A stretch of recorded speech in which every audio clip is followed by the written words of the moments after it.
ലോകത്തൊരു കാതും കേൾക്കാത്തതില്ല എന്റെ പ്രിയരാം ഹബീബിന്റെ നാമം.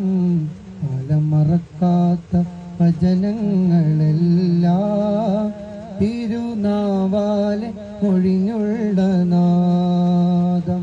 മണ്ണിൽ ഇനിയില്ല ഇതുപോലൊരാളും ജന്മം നമുക്കായി സമർപ്പിച്ച ദേഹം. മണ്ണിൽ ഇനിയില്ല ഇതുപോലൊരാളും ജന്മം നമുക്കായി സമർപ്പിച്ച ദേഹം. തീയും കനലും പതക്കുന്ന കാലം കൂട്ടിനായി വന്ന് ചേരും സഹായം.